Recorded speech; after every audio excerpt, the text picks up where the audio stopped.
it's a good thing in life that we don't get what we truly deserve. People complain about all kind of things. But can you imagine if in this life you got everything that you really deserved? Yes. So we have to be grateful for the things that we do have, grateful that those mistakes that we made didn't take us under, Yes. grateful that we didn't get caught doing something we know we had no business doing. You see my point? Yes. If we got what we really deserved, we'd all be in trouble. The time is now to boldly step forward, love with intensity, and embark on the journey to create the best version of yourself. Let's breach these barriers together. Hello, family. Welcome back to the BreEvolve Podcast. It's so nice to see y'all. I'm glad you came back to spend time with me. My name is Bree, and if this is your first time here, I'm your host. And here we are all about growing and empowering each other to become our best selves together, because I'm on this journey with y'all. Before we begin, if y'all could just take a moment to just hit that subscribe button, turn the notifications on, that would truly make my day. Today we have an extraordinary guest, and I'm super excited. If you cannot tell, if you're watching on YouTube, you can see my face, but we have an extraordinary guest today, a man who has dedicated his life to storytelling, advocacy, and empowering communities. Tavis Smiley is a renowned talk show host, author, and trailblazer in the media, whose career spans from radio to television to publishing, always with the focus on amplifying voices and tackling issues that matter. From his roots in Kokomo, Indiana, to becoming the first African American to host his own signature show on NPR, Tavis has led an inspiring journey marked by resilience, integrity, and an unwavering commitment to impact. He's the founder of the Tavis Smiley Foundation,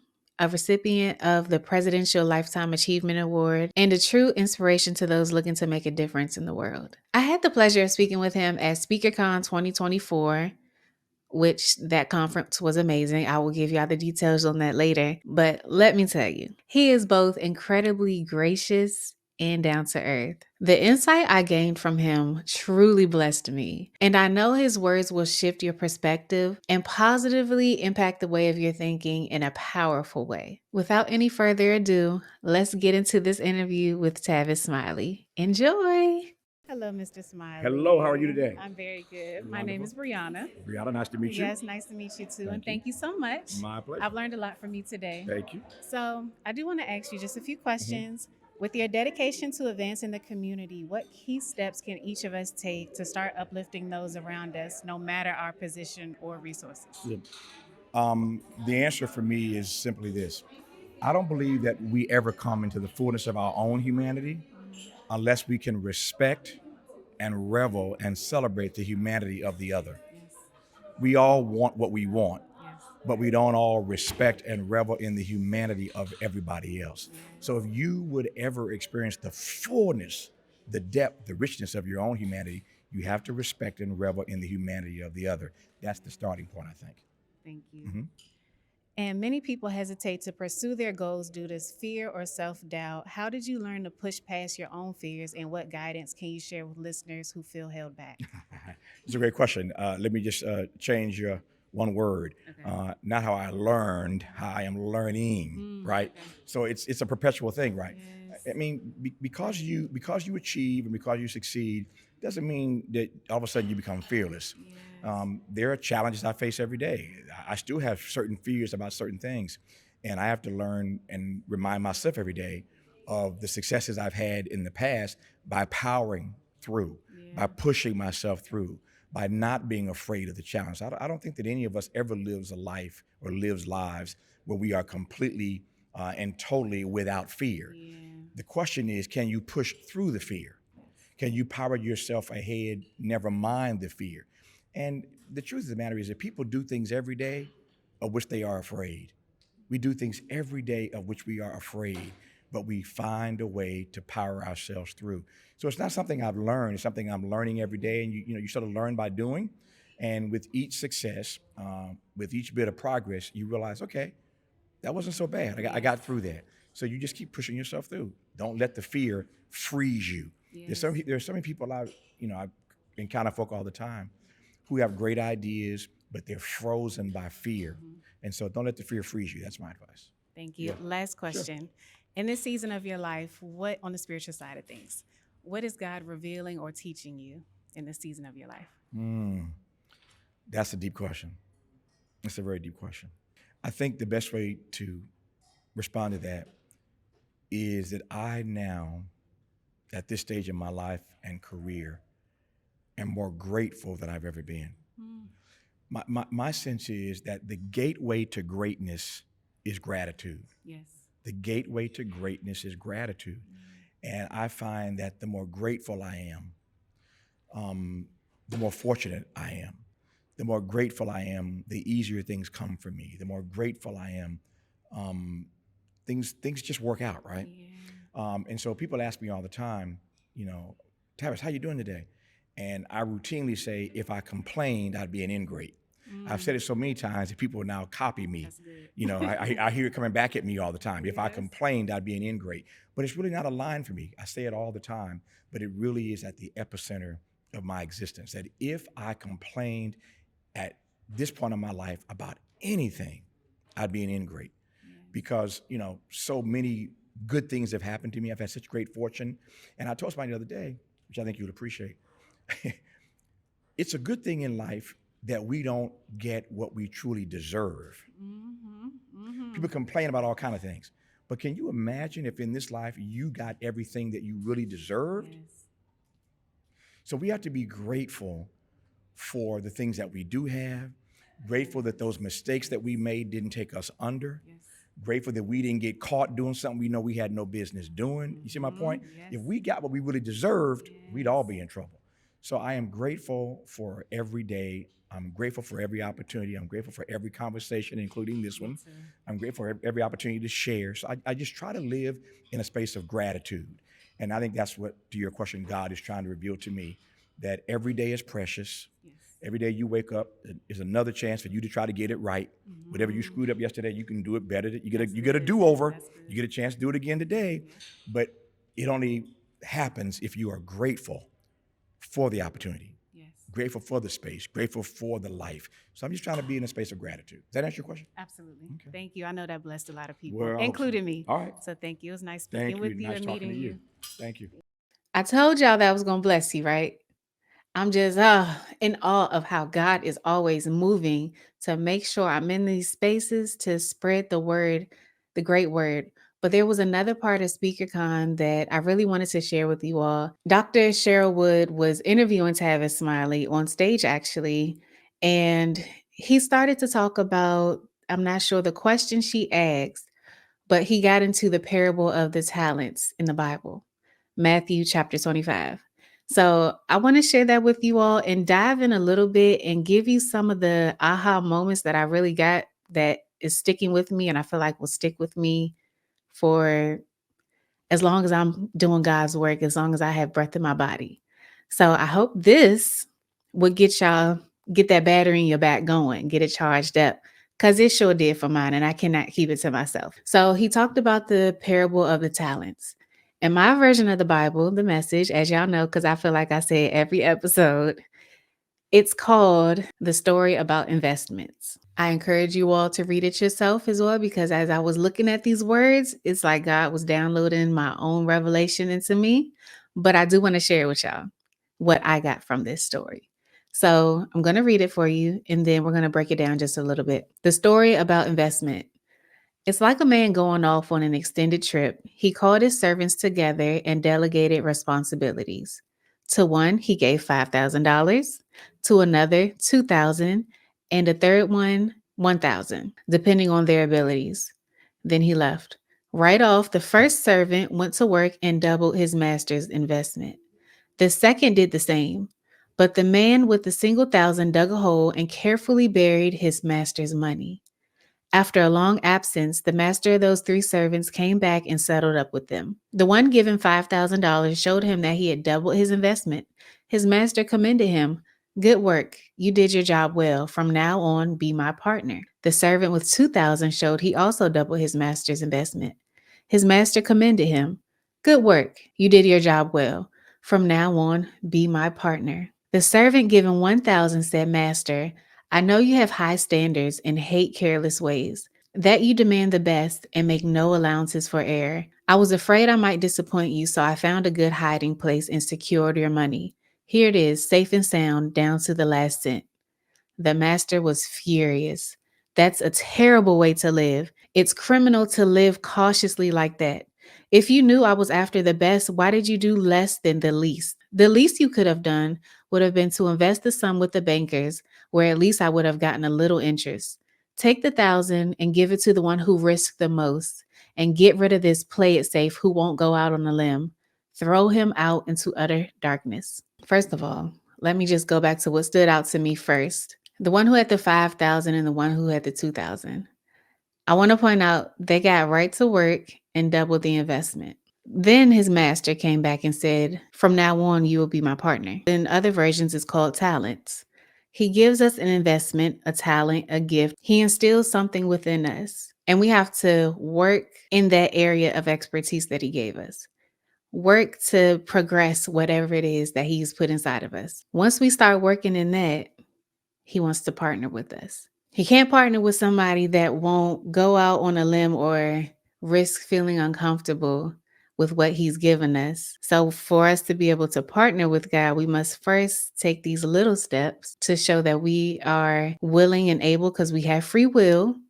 We're willing to put our trust in God and work with what he's given us and not say it's not good enough. Basically, that's what we're doing when we don't operate in our gifts. So for me, I want to be a partner of God. I want him to be able to say, her, yes, my child right there, I could partner with her. Let me give you some more, because I see what you do with the little bit that I gave you. I see what you do with it, and you appreciate it, and you operate in that, and you spread that love with the world. Whatever I gave you, you're giving it out to the world. I want to partner with you. So let me give you more. Since you doubled your investment, tripled, whatever, because we have a multiplication God, let me give you more, multiply what you have, because I see I can trust you. That's what I want God to say when he looks at me, when he sees what I'm doing. Even though I'm scared, I want him to say, I can trust you with more. So now we get into the servant who had the 1,000. And it's so profound reading how I may sound speaking to myself as a perfectionist, seeing it laid out on paper, well, on my Bible app right now. I've said these words, or I've thought these things out, and it sounds crazy as I'm reading it third person. This is what it says. Master, I know you have high standards and hate careless ways, that you demand the best and make no allowances for errors.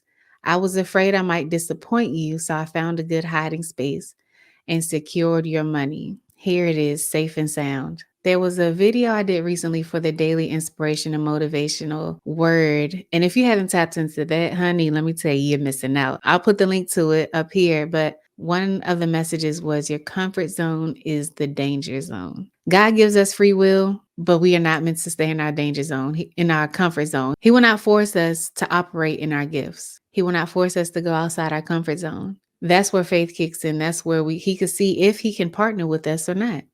And if we choose not to, just like we see in the parable, he will give your gift to somebody else if you're not operating within it. For a very, very long time, procrastination, perfectionism, it kept me chained to a life of no joy, no peace. I was not content. I thought I was content, but I was not content because I was not feeling the joy and peace that I could feel if I were to be using the gifts that God gave me and not just settling for what others around me thought. So for a very long time, that perfectionism, like reading it here, I'm being this prudent, timid person and not using what God gave me because I don't think it's good enough. Really diving into the word helped my self-confidence, believe it or not. It was nobody around me, no classes I took, no sermons I listened to. Nothing was able to put that spirit of confidence within me without reading the Bible. Prayer is what did it. But if I didn't read about how God made me, I wouldn't know what to pray. I wouldn't have known that it was in me. So this confidence I have is what kickstarted me to step out of my comfort zone. God is not looking for perfection. None of us are perfect. He is looking for those willing to do what he's put on their heart. Those willing to get outside of their comfort zone and do what maybe no one around you has done before, to set the path for those coming behind you. your family, and those you may not even know, trailblazing the way for others to come up and do what may have seemed scary or seemed impossible to you do at one point in your life. He's looking for those that are willing to trust him, willing to put their faith in him, and willing to move. Don't sit on your investment. Don't sit on your gifts. Don't sit on your talent. Once you start to operate in that talent or gift, you may think it's small, but honey, it's life changing. And only you can do it. Only you can put that out into the world. Once you start to operate in that gift, keep track, keep a journal. Keep a journal. When you start to operate in that little gift, what you think is little, write it down and then watch how it multiplies. Watch how it just unravels.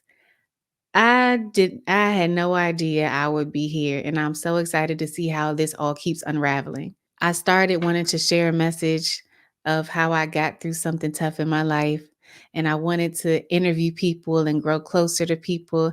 And who knew I would be sharing stories of people and touching so many lives? I never knew, but it was something that I knew God told me to do. Although I didn't know why He told me to do it, I did it because I was tired of living a mediocre life. From the outside looking in, you will see I have everything. But if you're not operating in your gifts, you will always feel like there's something missing from within you. And you never know who may need to get whatever you're going to produce, whatever you're going to say. I encourage you today, make a commitment to yourself that you will begin to operate in your gifts because we need it. As we see in the last few verses of this parable, it says, it's criminal to live so cautiously. It's criminal to live in your comfort zone. Point blank, period.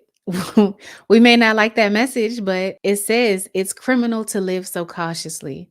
God didn't create you, put all this inside of you, no matter how many gifts or talents you have. He didn't create you and put that inside of you for you to do nothing with it. He says it is criminal to live like that. He created us to walk out his plan.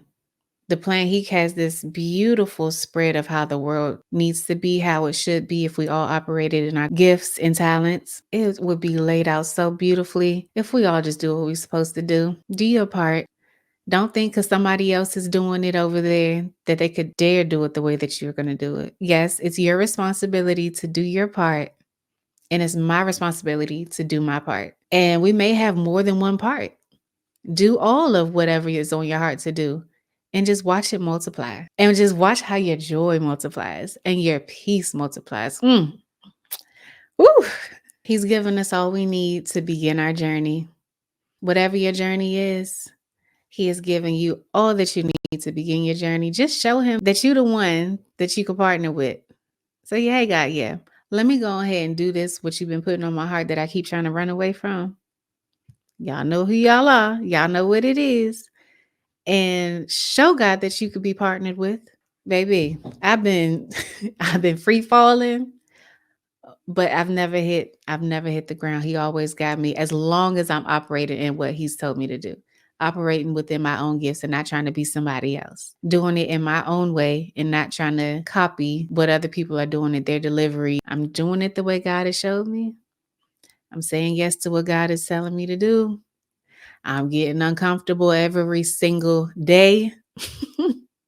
It's uncomfortable out here, but it's the most joy and peace that I've had in I don't even know how long. So anyway, I just want y'all to feel this joy and peace that I feel. It's a peace that you know it's only from God, because looking from the outside, looking in, everything is just, it's so many moving parts. You would think like, how does she have such peace? It's because I'm doing what God has told me to do. So let me know what y'all committing to do, because I want to keep up with it.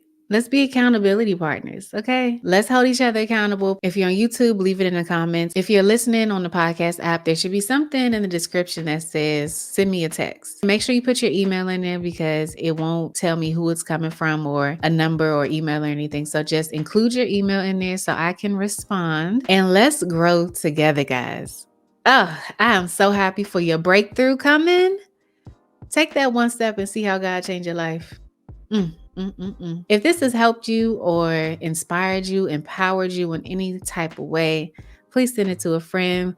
Please make sure you subscribe and follow, all that good stuff. I truly appreciate you. I hope y'all have a beautiful day, and I will talk to y'all next time. See ya.